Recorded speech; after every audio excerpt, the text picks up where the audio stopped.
तर विद्यार्थी मित्र, आज आपण भारतीय समाजशास्त्राचा उदय आणि विकास हा भाग जाणून घेणार आहोत किंवा या भागाला जाणून घेण्याचा प्रयत्न करणार.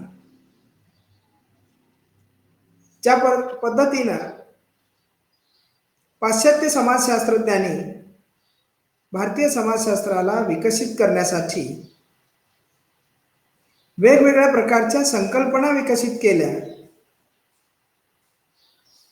त्याच पद्धतीनं भारतीय समाजशास्त्रज्ञांनीही समाजशास्त्राला विकसित करण्यासाठी काही संकल्पना विकसित केलेल्या बघायला मिळतात. या वेगवेगळ्या समाजशास्त्रज्ञांनी ज्या वेगवेगळ्या संकल्पना विकसित केल्या,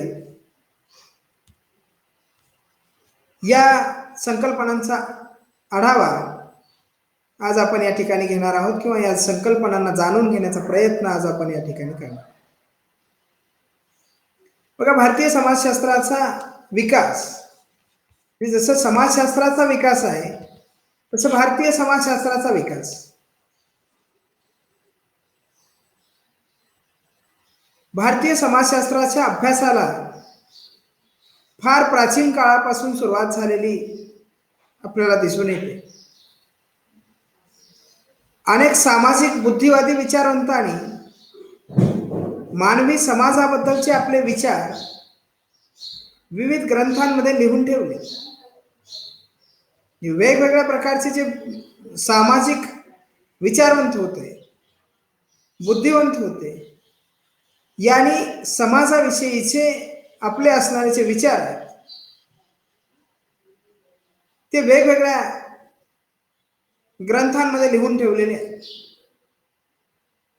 बघा, उदाहरणार्थ लेखक, कवी, नाटककार, प्रवास वर्णनकार, तत्वज्ञानी इत्यादींनी आपल्या साहित्यामध्ये समाजाबद्दलचे विचार मांडून ठेवलेले आहेत. प्राचीन काळी समाजाबद्दलचे मांडलेले विचार केवळ वर्णनात्मक स्वरूपाचे असे होते, तर 18व्या शतकापासून मानवी समाजाबद्दलचे विचार हे वैज्ञानिक दृष्टिकोनातून मांडले जाऊ लागले. आणि 18व्या शतकानंतर वैज्ञानिक दृष्टिकोनातून मानवी समाजाचा अभ्यास केला जाऊ लागला. म्हणजे पूर्वी हे वर्णनात्मक स्वरूपाचे होते. वेगवेगळ्या धर्मग्रंथांमध्ये मानवी जीवनाचं चित्र रेखाटलेलं होतं किंवा मानवी समाजाचं चित्र रेखाटलेलं, की माणसांचं वर्तन कशा प्रकारचं आहे आणि कशा प्रकारचं असायला पाहिजे याचं चित्रण वेगवेगळ्या धर्मग्रंथांमध्ये रेखाटलेलं आपल्याला बघायला मिळतं. तर हे सगळं चित्रण हे वर्णनात्मक अशा स्वरूपाचं चित्रण. पुढे मानवी समाजाचा आणि मानवी वर्तनाचा शास्त्रीय पद्धतीने अभ्यास व्हायला लागला. यामध्ये बघा, भारतामध्ये वैज्ञानिक दृष्टिकोनातून समाजाच्या अध्ययनाची सुरुवात ब्रिटिश काळापासून झाली. म्हणजे ब्रिटिश काळामध्ये वैज्ञानिक दृष्टिकोनातून अभ्यास करायला सुरुवात झाली. याचे कारण सुद्धा तितकेसे समर्पक आहे. ब्रिटिश सरकारला आपली राजकीय सत्ता बळकट किंवा अधिक दृढमूल करण्यासाठी व भारतीय समाजात ब्रिटिशांविषयी आपुलकीची भावना निर्माण व्हावी या प्रमुख उद्देशाने अनेक ब्रिटिश विचारवंतांनी व अधिकाऱ्यांनी भारतीय समाजाच्या अभ्यासाला सुरुवात केली. आणि मुळातच भारतीय समाजाची जीवन पद्धती म्हणजे संस्कृती, त्यातील रूढी, प्रथा, परंपरा, सण समारंभ, उत्सव इत्यादी आगळ्या आणि वेगळ्या स्वरूपाचे असल्याने ब्रिटिशांच्या मनामध्ये कुतूहल निर्माण झाले आणि ह्या विविध घटनांचा शास्त्रीय पद्धतीनं अभ्यास करायला सुरुवात झाली. यामध्ये जे प्रमुख भारतीय समाजशास्त्रज्ञ आहेत त्यामध्ये डॉक्टर जी.एस. घुरिये यांचं नाव घ्यावं लागेल. कारण डॉक्टर जी.एस. घुरिये यांना भारतीय समाजशास्त्राचे जनक म्हणून ओळखले जाते. भारतामध्ये समाजशास्त्राच्या अभ्यासाची सुरुवात ही डॉक्टर जी.एस. घुरिये यांनी केली. त्यांचा जीवन कालखंड आहे 1893 ते 1948. प्राध्यापक डॉक्टर गोविंद सदाशिव घुरिये हे पहिले भारतीय समाजशास्त्राचे जनक म्हणून ओळखले जातात. भारतात सर्वप्रथम पदव्युत्तर स्तरावर समाजशास्त्र विषयाची सुरुवात झाली. Doctor GS. घुरिये यांनी ही सुरुवात केली. घुरिये यांनी भारतीय समाजाचे भारतीय दृष्टिकोनातून सर्वांगीण अध्ययन केले. ज्याला इंडोलॉजिकल अप्रोच असं म्हटलं जातं. हा अप्रोच त्यांनी विकसित केला. भारतीय समाजाचा अभ्यास करायचा आहे तो भारतीय दृष्टिकोनातून केला गेला पाहिजे, तरच त्यातलं वास्तव समोर येईल किंवा त्यातलं वास्तव कळेल. यासाठी त्यांनी भारतीय समाजाचा अभ्यास भारतीय दृष्टिकोनातून सर्वांगीण अध्ययन करायला सुरुवात केली, ज्याला इंडोलॉजिकल अप्रोच असं म्हटलं जातं. यालाच प्राच्य विद्याशास्त्रीय दृष्टिकोन म्हणतात. भारतीय प्राच्य विद्या दृष्टिकोनाची सुरुवात डॉक्टर जी.एस. घुरिये यांनी केली. जी.एस. घुरिये यांनी भारतीय समाजातील जाती व्यवस्थेचा अभ्यास करून caste and race in India हे पुस्तक लिहिलं, हा ग्रंथ लिहिला. या ग्रंथामध्ये जाती व्यवस्थेची व्याख्या न करता वैशिष्ट्य विषयित केली आहे. याच विषयावर डॉक्टर रिव्हर्स यांच्या मार्गदर्शनाखाली त्यांनी डॉक्टरेटही मिळवली. शेड्यूल्ड ट्राइब्स, भारतीय साधू, भारतीय प्रथा, वैदिक भारत, भारतातील ताणतणाव, ईश्वर आणि मानव, संस्कृती आणि समाज हे त्यांचे काही समाजशास्त्रातील महत्त्वाचे ग्रंथ आहेत. या ग्रंथांमध्ये त्यांनी या बहुविध संकल्पना विकसित केलेल्या आपल्याला बघायला मिळतात. त्यांनी पुणे जिल्ह्यातील पुरंदर तालुक्यातील लोणीकंद या गावचा अभ्यास करून ग्रामीण समाजाच्या अभ्यासात मोलाची भर घातली. घुरिये यांनी 1952 भारतीय समाजशास्त्रीय संस्था इंडियन सोशियोलॉजिकल सोसायटी स्थापन करून समाजशास्त्रीय विचारांना स्वतंत्र व्यासपीठ उपलब्ध करून दिले. या योगदानामुळे घुरिये यांना भारतीय समाजशास्त्राचे जनक असे म्हटले जाते. पुढे डॉक्टर इरावती कर्वे.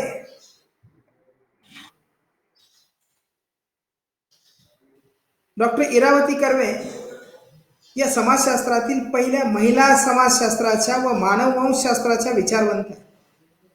त्या पहिल्या महिला आहेत ज्यांनी समाजशास्त्राचा अभ्यास केला आणि मानववंशशास्त्राचाही अभ्यास केला.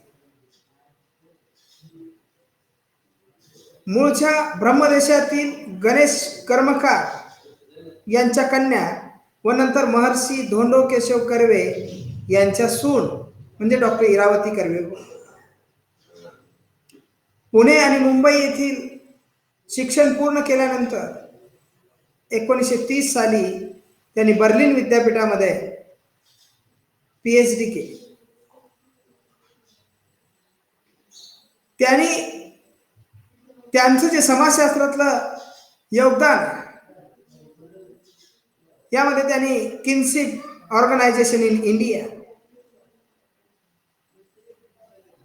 भारतातील नातेदारी संघटन किंवा नातेदारी व्यवस्था याच्यावर त्यांचे मौलिक विचार आहेत किंवा या मौलिक ग्रंथामुळे त्या जगप्रसिद्ध झाल्या. बघा, किन्सिप ऑर्गनायझेशन इन इंडिया हा ग्रंथ लिहिला. आणि जी नातेदारी व्यवस्था आहे भारतातली, आणि त्या नातेदारी व्यवस्थेचं संघटन कशा पद्धतीने झालंय याच्यावरती त्यांनी या ग्रंथामध्ये भाष्य केलं. भारतातील व्यक्तिरेखावर आधारित योगांग ही चिकित्सक कादंबरी लिहिली, द भिल्ल, हिंदू सोसायटी. बघा, ही युगांत नावाची कादंबरी आहे. The Bhil, Hindu society and interpretation, हे इंग्रजी भाषेतील सुप्रसिद्ध ग्रंथ त्यांनी लिहिला.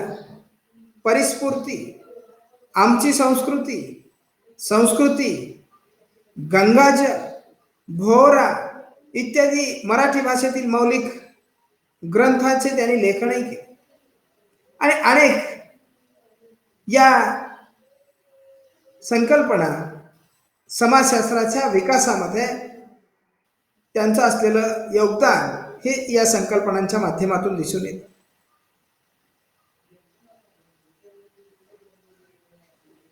पुढे एम.एन. श्रीनिवास,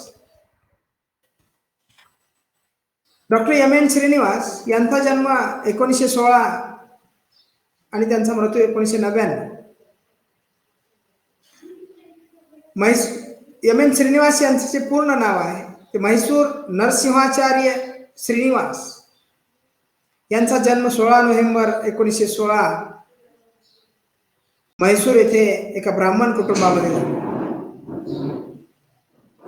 आणि त्यांनी संपूर्ण भारतातील जाती व्यवस्थेचा अभ्यास करून प्रभावशाली जात, डॉमिनंट कास्ट ही संकल्पना लागली. की डॉक्टर एम.एन. श्रीनिवास असं म्हणतात की भारतातली जी जाती व्यवस्था, या जाती व्यवस्थेमध्ये गाव आणि प्रदेशाचा विचार केला तर ज्या गावामध्ये ज्या जातीचे लोक जास्त आहेत,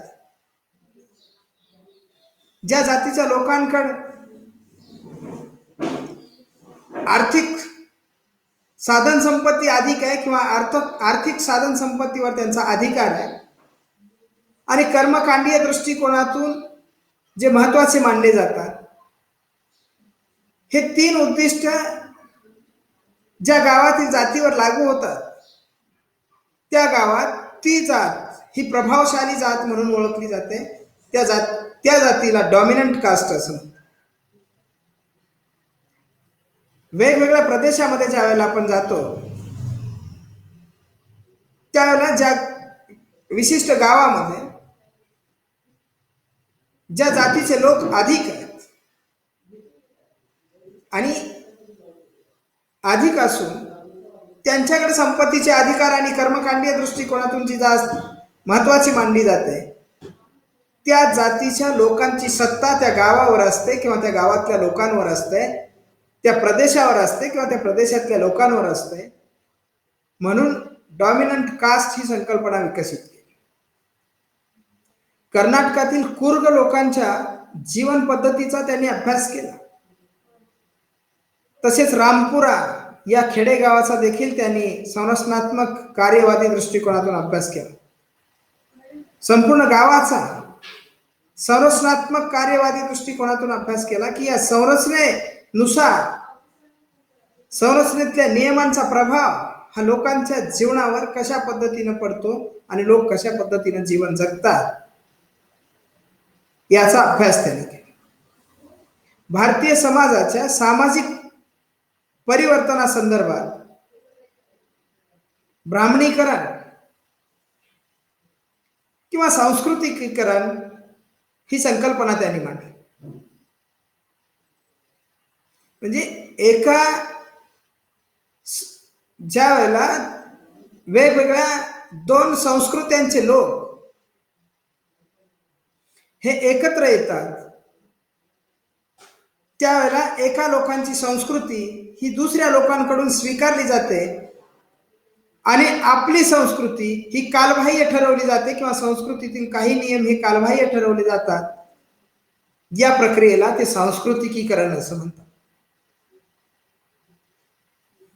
व पाश्चिमात्यीकरण, पाश्चिमात्य लोकांचं जे अनुकरण आपण या ठिकाणी केलं आणि ते अनुकरण करून त्यांचे विचार आपण स्वीकारले आणि आपल्या विचारामध्ये परिवर्तन करून घेतलं किंवा आपल्या विचारामध्ये परिवर्तन झालं. पाश्चात्य लोक ज्या वेळेला भारतात आले त्यानंतरच भारतीय लोकांच्या जीवनामध्ये झालेले जे बदल आणि पाश्चिमात्य लोकांच्या जीवन पद्धतीसारखं जीवन जगण्याचा जो भारतीय लोकांनी प्रयत्न केला ते सांगण्यासाठी पाश्चिमात्यीकरणाची संकल्पना त्यांनी मांडली. कुर्ग लोकांच्या जीवन पद्धतीचा अभ्यास करून religion and society among Coorgs of South India असं पुस्तक लिहिलं. कुर्ग लोकांचा धर्म आणि समाज हा ग्रंथ त्यांनी लिहिला आणि या सुप्रसिद्ध ग्रंथाचे लेखन केले. इंडियाज विलेज, भारतातली खेडी ही कशा प्रकारची आहे, खेड्यातल्या लोकांचं जीवन कशा पद्धतीचं आहे, ते या इंडियाज विलेज नावाच्या पुस्तकामध्ये त्यांनी त्याची विस्ताराने चर्चा केलेली बघायला मिळते. Marriage and family in Mysore,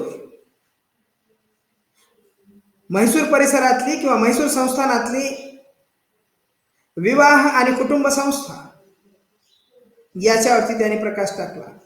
social change in modern India, आधुनिक समाजातील सामाजिक परिवर्तन, हे आधुनिक भारतीय समाजातील सामाजिक परिवर्तन. इंडिया सोशल स्ट्रक्चर, ही भारताची सामाजिक संरचना, the dominant caste and other races, ही त्यांची संकल्पना. समाजशास्त्रातील गाजलेली पुस्तके आहेत. या बहुविध संकल्पना त्यांनी समाजशास्त्राच्या विकासासाठी विकसित केलेल्या आपल्याला बघायला मिळतात. ज्या वेगवेगळ्या प्रकारच्या संकल्पना, डॉमिनंट कास्ट असेल, इंडियन व्हिलेज असेल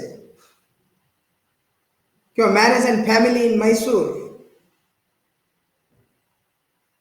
कुर्ग लोकांची असणारी सामाजिक व्यवस्था आणि धर्म व्यवस्था, या वेगवेगळ्या प्रकारच्या संकल्पना डॉक्टर एम एन श्रीनिवास यांनी विकसित केलेले आपल्याला बघायला मिळतात. हे त्यांचं असणारं योगदान समाजशास्त्राच्या विकासामध्ये मौलिक योगदान म्हणून ओळखलं जातं. पुढे doctor S C Dube, doctor Shyamacharan Dube यांचा जन्म 1922 आणि मृत्यू 1996. डॉक्टर श्यामाचरण दुबे म्हणजे एस सी दुबे यांचा जन्म 25 जुलै 1922 मध्य प्रदेशातील नरसिंहपूर येथे झाला.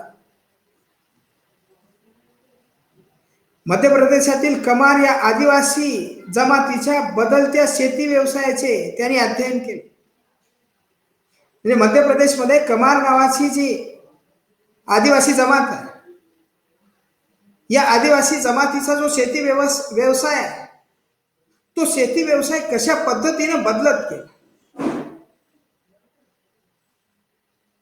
बदलत्या समाजाबरोबरच विज्ञान आणि तंत्रज्ञानाच्या युगाबरोबरच या कमार नावाच्या आदिवासी जमातीनं आपला जो शेती व्यवसाय आहे त्याच्यामध्ये केलेल्या बदलावर त्यांनी प्रकाश टाकला. तसेच कमार या जमातीचा अभ्यास करून त्यांनी कमार हा ग्रंथ प्रकाशित केला. कमार जातीचा अभ्यास केला आणि कमार ग्रंथ त्यांनी प्रकाशित केला. संपूर्ण जीवन पद्धती, कमार लोकांची जीवन पद्धती या ग्रंथामध्ये त्यांनी विस्ताराने मांडली आहे.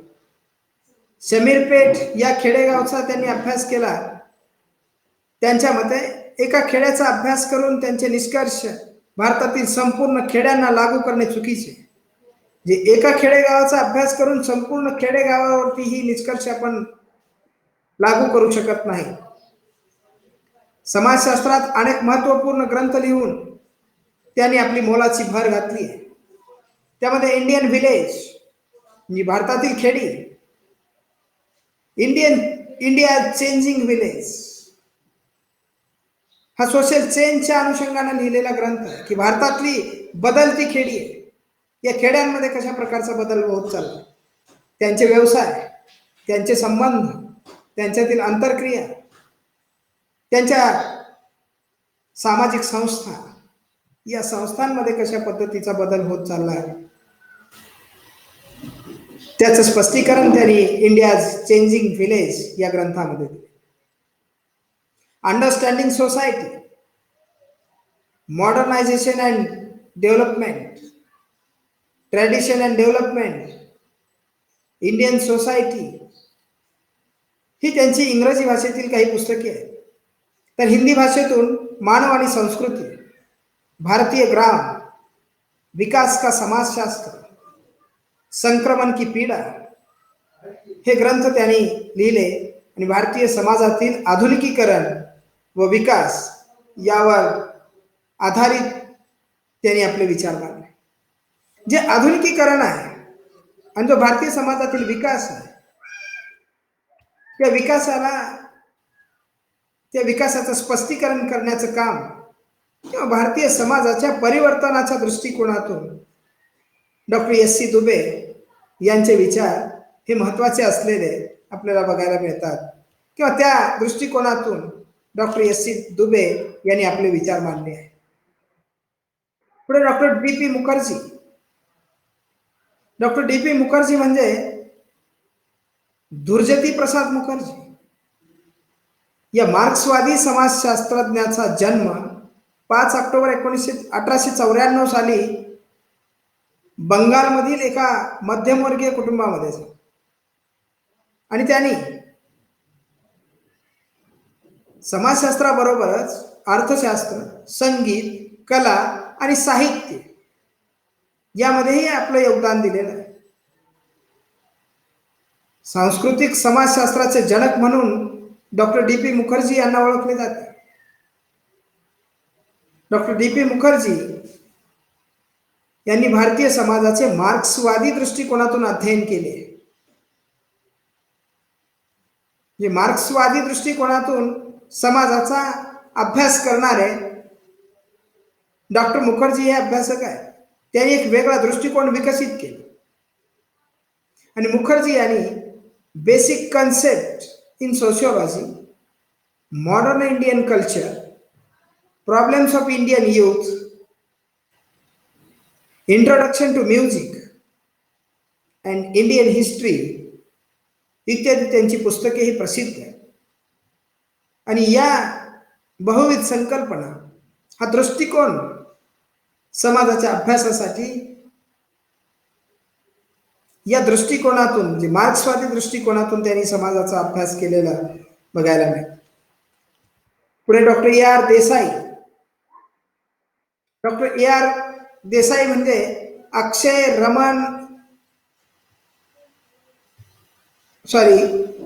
Doctor AR. देसाई म्हणजे अक्षय रमणलाल देसाई या आणखी एका मार्क्सवादी समाजशास्त्राचा जन्म झाला. यांनीही मार्क्सवादी दृष्टिकोनातून समाजाचा अभ्यास केला.